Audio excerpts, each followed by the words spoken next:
Imaginez une terre glacée, où la fonte des glaces révèle des ressources précieuses, mais à quel prix?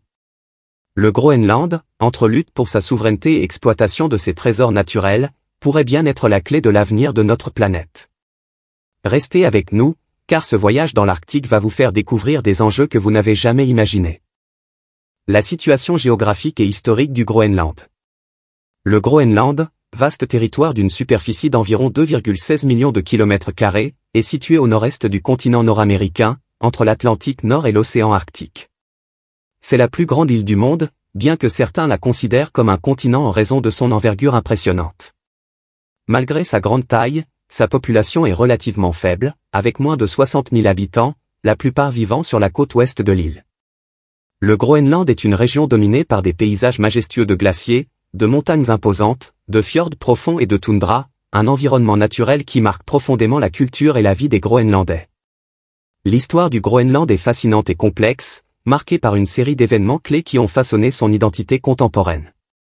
Depuis l'arrivée des premiers colons nordiques au Xe siècle, le Groenland a toujours été au carrefour de diverses influences culturelles et géopolitiques. Les Vikings, menés par Éric le Rouge, furent les premiers à établir des colonies durables sur l'île. Ils ont navigué vers le Groenland depuis l'Islande, et y ont créé des colonies prospères pendant plusieurs siècles. Cependant, ces colonies ont disparu mystérieusement vers la fin du XVe siècle, probablement en raison des conditions climatiques extrêmes et de la difficulté d'approvisionnement. L'île est restée presque inexplorée par les Européens pendant plusieurs siècles après cette époque. Au début du XVIIIe siècle, le Groenland est devenu une colonie danoise, une situation qui allait profondément influencer son développement politique, économique et social. L'arrivée des Danois a marqué un tournant dans l'histoire de l'île, alors que l'administration danoise mettait en place des infrastructures coloniales et des systèmes de commerce qui allaient fortement transformer l'économie locale. Le Groenland, qui était autrefois peuplé par des Inuits, a alors été placé sous une tutelle étroite de Copenhague, qui dirigeait l'île selon ses propres intérêts. Ce contrôle danois allait durer pendant des siècles, malgré la forte identité culturelle et l'autonomie relative des peuples groenlandais, notamment les Inuits, dont la culture et les traditions ont survécu à l'assimilation danoise. Durant la Seconde Guerre mondiale, l'île prit une importance stratégique cruciale. Occupée par les États-Unis après que le Danemark ait été envahi par l'Allemagne nazie en 1940, le Groenland a vu l'établissement de bases militaires américaines. Cette période a été marquée par une forte présence militaire, ce qui a renforcé la position stratégique du Groenland pendant la guerre froide. Les États-Unis ont continué à entretenir des installations militaires sur l'île, notamment la base de Thulé, un site clé dans la surveillance de l'Arctique et le contrôle des systèmes de défense antimissiles. Après la guerre, bien que le Groenland soit resté une colonie danoise, sa position géopolitique ne cessait de prendre de l'importance sur la scène internationale. L'après-guerre a également vu l'instauration de relations plus étroites entre le Groenland et le Danemark, ce qui a permis à l'île de bénéficier d'une certaine forme d'autonomie interne. En 1979, une étape significative a été franchie avec l'adoption d'un statut d'autonomie pour le Groenland, qui a obtenu le contrôle de la plupart de ses affaires intérieures. Toutefois, la politique étrangère et la défense restaient toujours sous le contrôle du Danemark. Cette autonomie a été renforcée au cours des décennies suivantes, notamment en 2009, lorsque le Groenland a acquis une plus grande capacité à gérer ses ressources naturelles et à décider de son avenir politique. Toutefois, le Groenland est toujours dépendant financièrement du Danemark, bien que les voix en faveur de l'indépendance soient de plus en plus nombreuses. Aujourd'hui, bien que l'île soit autonome dans de nombreux domaines, elle reste un territoire danois, ce qui soulève des débats sur la souveraineté future. L'une des questions les plus débattues est celle de l'indépendance. Les jeunes générations, notamment celles qui sont diplômées des universités danoises, voient dans l'indépendance une voie possible vers la prospérité et le contrôle de leurs propres ressources. Cependant, cette transition vers l'indépendance n'est pas sans défi, notamment sur le plan économique. Le Groenland dépend encore largement des transferts financiers du Danemark, et son économie est très dépendante des secteurs de la pêche, des minéraux et du tourisme. Le pays fait face à de nombreux défis en matière de développement durable et de création d'une économie diversifiée, ce qui rend l'indépendance un objectif à la fois désirable et complexe. Les relations avec le Danemark restent un aspect clé de la politique groenlandaise. Alors que certains Groenlandais aspirent à un avenir plus indépendant, d'autres sont conscients que la tutelle danoise a permis de maintenir une stabilité politique et économique qui a contribué à la prospérité relative du pays dans les années récentes. Le débat autour de l'indépendance du Groenland se poursuit, et il est loin d'être résolu. Toutefois, ce débat est de plus en plus influencé par des facteurs mondiaux tels que le changement climatique et l'exploitation des ressources naturelles, qui pourraient redéfinir le rôle du Groenland dans le monde. La culture et les traditions du Groenland. La culture groenlandaise, profondément enracinée dans l'histoire de l'île et les traditions des peuples autochtones inuits, est le reflet d'une société qui a dû s'adapter à un environnement difficile, souvent impitoyable, mais d'une beauté à couper le souffle. Les Inuits, les premiers habitants du Groenland, ont parcouru des milliers de kilomètres, partant de la Sibérie, traversant le détroit de Bering, et suivant la côte de l'Alaska jusqu'au Groenland. Ce voyage, long de plusieurs siècles, témoigne de leur incroyable résilience et de leur capacité à s'adapter à des conditions extrêmes. Leur mode de vie, fondé sur la chasse, la pêche et la collecte, a forgé une culture où chaque élément du quotidien était en parfaite harmonie avec la nature. Les traditions de la chasse aux phoques, à la baleine et à l'ours polaire, qui restent au cœur de la culture groenlandaise, ne sont pas seulement des pratiques de subsistance. Elles sont aussi des rites de passage, des liens sacrés qui unissent les générations. Un récit souvent raconté dans les villages groenlandais raconte comment un jeune garçon, lors de sa première chasse à la baleine avec son grand-père, a affronté une tempête terrifiante en mer. Ce moment marqua sa transition d'enfant à adulte, un rite de passage souvent célébré par des chants et des danses dans la communauté. Ces pratiques ont forgé non seulement la nourriture et l'économie des Groenlandais, mais aussi leurs valeurs et leur vision du monde, qui valorisent la solidarité communautaire et le respect de l'environnement. Les Inuits sont réputés pour leur grande résilience face aux conditions climatiques extrêmes et à l'isolement géographique. Dans les villages reculés, certains racontent l'histoire d'un homme âgé, solitaire, vivant dans une petite cabane en bois, qui a survécu plusieurs hivers rigoureux grâce à ses compétences en matière de pêche sous la glace et de préparation de viande de phoque. Ses voisins, qu'il n'avait pas vus depuis des mois, l'ont retrouvé un matin, allumant son feu de bois, comme si de rien n'était, lui offrant un témoignage de la ténacité qui caractérise cette culture. Ces techniques de chasse et de pêche adaptées à l'Arctique, telles que l'utilisation de harpons ou la construction d'iglous, ont permis aux Groenlandais de s'installer dans ce territoire hostile. L'architecture des igloos, par exemple, a permis aux communautés de se protéger du froid glacial de l'hiver, tout en utilisant des matériaux trouvés sur place, comme la neige compacte, pour créer des structures étonnamment efficaces. Au fil des siècles, la culture de l'oralité a joué un rôle central dans la transmission des connaissances. Les jeunes enfants écoutaient attentivement les histoires de leurs ancêtres, souvent racontées autour du feu, qui parlaient de l'origine du monde, des animaux et des esprits protecteurs des chasseurs. Les contes populaires, comme celui de la « femme serpent », qui se transforme en baleine pour sauver son village, ont été transmises de génération en génération, et sont encore racontés lors des veillées hivernales. Les chants traditionnels et les danses, souvent accompagnés de tambours, étaient utilisés lors des cérémonies et des rassemblements communautaires, renforçant les liens sociaux et la cohésion de la société. L'introduction de la culture danoise et européenne au XVIIIe siècle a provoqué des bouleversements considérables. Les missionnaires danois ont amené avec eux non seulement le christianisme, mais aussi une vision du monde radicalement différente. L'évangélisation, l'introduction de la langue danoise et l'imposition de nouveaux systèmes éducatifs ont souvent été perçus comme des forces extérieures menaçant l'essence même de la culture groenlandaise. Pourtant, les Groenlandais ont su s'adapter, transformant parfois ces influences pour en faire des outils de résistance et de préservation culturelle. L'histoire de Maria, une femme âgée d'un petit village côtier, est souvent racontée comme exemple de cette résilience. En tant que jeune fille, elle a appris le danois à l'école, mais c'est en chantant des hymnes traditionnels en groenlandais pendant ses études qu'elle a trouvé un moyen de réconcilier les deux mondes. Aujourd'hui, elle est une figure respectée, incarnant l'équilibre entre tradition et modernité. Le Kalaalleq Nunaat, comme le Groenland est appelé en groenlandais, reste un lieu où l'identité inuite est centrale.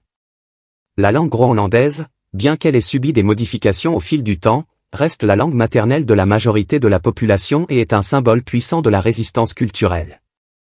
Un exemple frappant de cet attachement à la langue est le projet de revitalisation linguistique, qui a vu des jeunes Groenlandais retourner dans les écoles rurales pour enseigner aux enfants la langue de leurs ancêtres, leur transmettant ainsi des savoirs ancestraux. Aujourd'hui, la culture groenlandaise continue de prospérer dans un contexte moderne. Les jeunes générations, tout en naviguant entre les traditions ancestrales et les influences mondiales, redéfinissent les frontières de leur identité. Le village de Nuuk, capitale du Groenland, est un centre culturel dynamique où des artistes contemporains, inspirés par la beauté rude de leur environnement, utilisent la peinture, la sculpture et la photographie pour exprimer leur vision du monde. Un jeune peintre, Arnuk, raconte comment ses œuvres ont été influencées par les paysages arctiques et les légendes inuites qu'il a entendues en grandissant. Ses toiles, souvent d'un bleu glacé, capturent des scènes de chasse et de vie quotidienne, tout en y intégrant des éléments modernes comme des motifs géométriques inspirés du graphisme danois. La scène musicale moderne, avec des genres comme le rap, le rock et la musique électronique, s'est aussi fait une place. En 2017, le groupe groenlandais Nanook a remporté un prix international, fusionnant des rythmes traditionnels avec des sonorités modernes. Leur succès a été perçu comme une victoire de la culture groenlandaise sur le monde extérieur. Cependant, dans les concerts, les jeunes artistes n'oublient jamais d'intercaler des chansons traditionnelles, rappelant aux spectateurs l'importance de l'héritage inuit. Les événements communautaires et les festivals, comme le festival annuel de la culture inuite, continuent de marquer les rythmes de la vie des Groenlandais. Ce festival est une célébration vibrante où les danses et chants traditionnels se mêlent à des performances plus contemporaines. Lors de l'édition 2020, un jeune groupe a présenté une danse spectaculaire inspirée des mouvements des animaux arctiques, créant un pont entre les générations. Les cérémonies maritimes, commémorant la chasse traditionnelle et les saisons de pêche, sont des moments forts où la communauté se rassemble autour de ces rites ancestraux. Lors de l'une de ces cérémonies, un ancien chasseur de baleines a partagé son expérience d'une chasse épique, où il a combattu les vagues et le vent pour ramener une baleine, un acte qui symbolise la résistance et l'endurance du peuple groenlandais. La question de la préservation de cette culture face à la mondialisation reste une préoccupation majeure. L'intégration des jeunes Groenlandais dans un monde globalisé et connecté est essentielle pour leur avenir. Cependant, beaucoup s'inquiètent de l'effritement des traditions. La tension entre modernité et tradition continue de façonner l'identité groenlandaise et sans doute, cette dualité influencera le futur de l'île. Toutefois, l'histoire de leur culture nous montre que, face aux défis du temps, les Groenlandais ont une capacité exceptionnelle à réinventer leur héritage tout en préservant leur essence. Les enjeux environnementaux et les relations internationales. Le Groenland, cette vaste île qui semble figée dans le temps, est confrontée à des enjeux environnementaux d'une ampleur rare. Nichée au cœur de l'Arctique, cette région est particulièrement vulnérable aux effets du changement climatique, un phénomène qui ne se manifeste pas seulement par des degrés supplémentaires sur les thermomètres, mais par des bouleversements écologiques majeurs. La fonte des glaces, un phénomène qui semblait autrefois lointain, s'est accéléré à un rythme inquiétant au cours des dernières décennies. Des scientifiques groenlandais, tels que le professeur Emily Jacobson, qui passe ses hivers à observer les glaciers de l'est de l'île, rapportent chaque année des données alarmantes. Nous perdons chaque jour une quantité de glace équivalente à la superficie de Paris, dit-elle, la voix empreinte de la gravité qui habite tous ceux qui vivent la réalité du réchauffement. Les conséquences ne se limitent pas à la montée des eaux, bien que ce soit un aspect particulièrement frappant. À mesure que la glace fond, des gisements d'or, de fer, de zinc, et même des réserves d'hydrocarbures, sont révélés au monde. La montagne de neige, qui semblait immobile et éternelle, devient une promesse d'exploitation.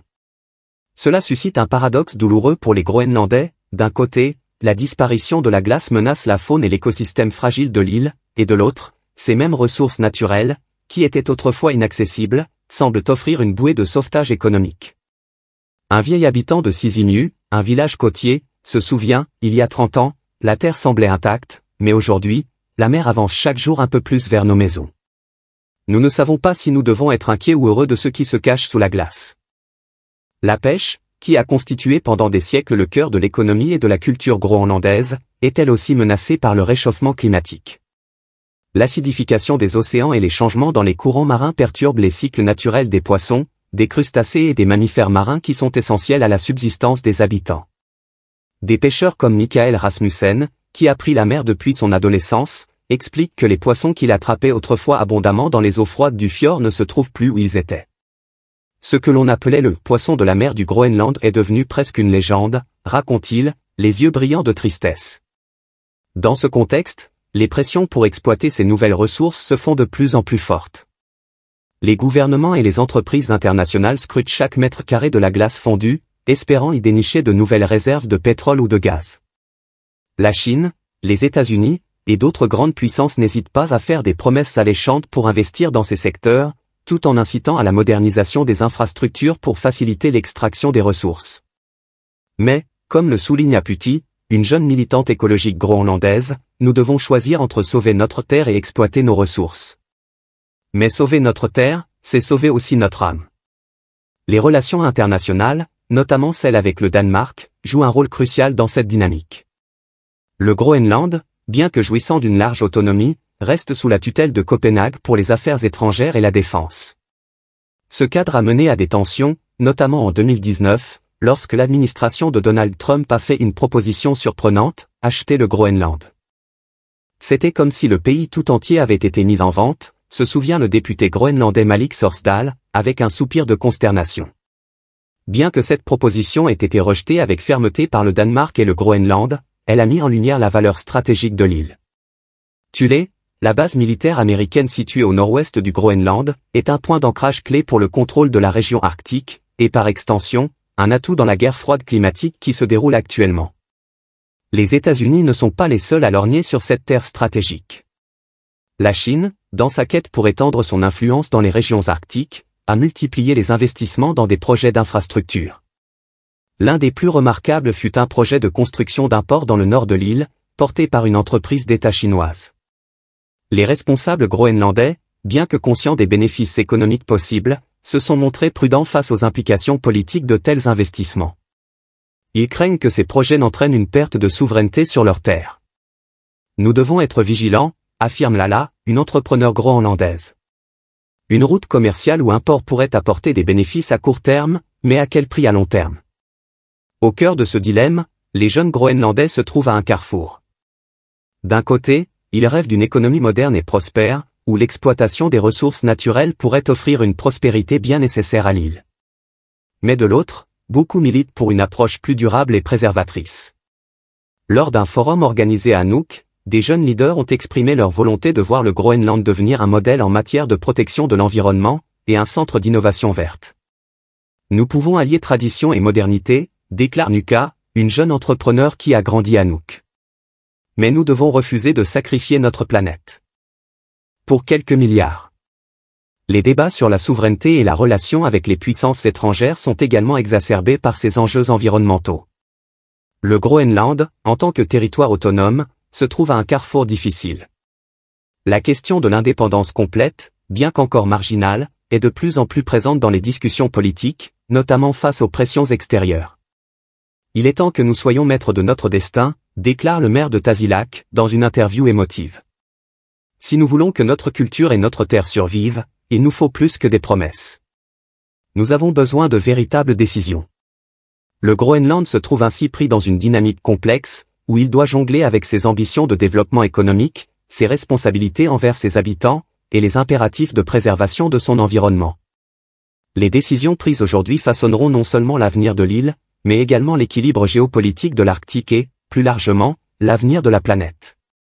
Entre les ressources naturelles enfouies sous la glace et le combat pour la survie de sa terre, le Groenland doit trouver son propre chemin, un chemin qui respecte son histoire, son environnement, et les aspirations de ses habitants.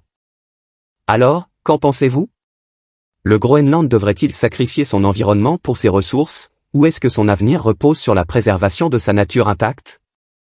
Dites-nous ce que vous en pensez dans les commentaires, et si cette vidéo vous a ouvert les yeux sur des enjeux cruciaux, n'oubliez pas de liker et de vous abonner pour ne rien manquer de nos prochaines explorations. À bientôt!